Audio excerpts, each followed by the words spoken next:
Narito ang kanta para kay Pangulong Duterte. Puno ng pasasalamat at katotohanang naramdaman ng marami. Ang pinunong nakakilala sa tunay na Pilipino. Mabigat, puno ng pag-asa at pasasalamat. Sa mahabang panahon, tila kami nakalimutan ng mahihirap na salaylayan. Walang naririnig na sagot. Marami nang namuno, ngunit sa mayayaman lumingon hanggang dumating siya, Duterte. Matapat at matapang, hindi tumingin sa titulo, sa ginto o sa katayuan. Ang mata ay nakatuon sa taong walang maipagmalaki. Tinugis ang masama, tinanggal ang takot sa lansangan. Ang mga dating mapanapi ay napasukot na takot. Nalinis ang paligid, maayos ang daloy ng buhay. Ang kalsada ay naging ligtas.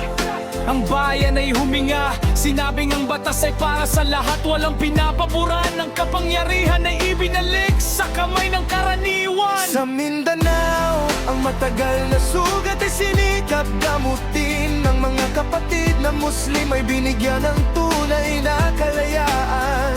Binuksan ng daan, ibinigay ang sariling pamamahala. Ang kanilang dangal ay muling itinaas sa harap ng lahat. Hindi na itinuring na iba, kundi kapatid sa iisang bayan. Ang kapayapaang matagal na hiling ay nagsimulang sumilay. Binuksan ang pinto sa hanap buhay at pag-unlad. Hindi tiningnan kung mataas o mababa ang pinagdaralan. Kahit walang natapos sa paaralan ay binigyan ng pagkakataon. Nakakain sa hapag, nakapagpatayo ng sariling tahanan. Sinabi niya, ang galing ay nasa gawa, hindi sa papel. Ang pantay na tingin ang naging yaman ng bawat mamamayan. Siya ang tumingin sa hindi nakikita ng iba, pumuksa sa masama, nag-aayos ng maruming kapaligiran. Pinalaya ang kapatid, binigyang buhay ang mahihirap. Walang pinili, walang itinakwil, pantay ang pagtingin. Dahil sa kaniyang pamumuno, muling nabuhay ang pag-asa. Ang Pilipino may dangal, may trabaho, may halaga. Nakita ng bawat sulok ang pagbabagong matagal na inaasam. Ang serbisyo ay dumating hanggang sa liblib na nayon. Ang sakit ay nagamot, ang gutom ay pinahupa.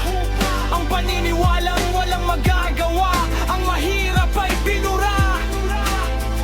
Sa kanyang pananaw, ang lahat ay kailangan ng bansa.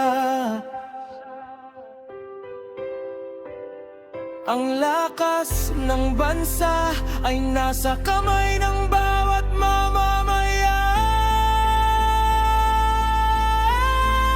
Kaya't ito ang aming awit ng taos pusong pasasalamat sa pinunong hindi yumuko sa makapangyarihan ang nagpatunay sa Pilipinas. Ang lahat ay mahalaga, mataas man o mababa, Muslim man o Kristiyano. Sa ilalim ng kanyang pamamahala, pantay ang pagkakataon. Ang kanyang pangalan ay mananatili sa puso ng bayan.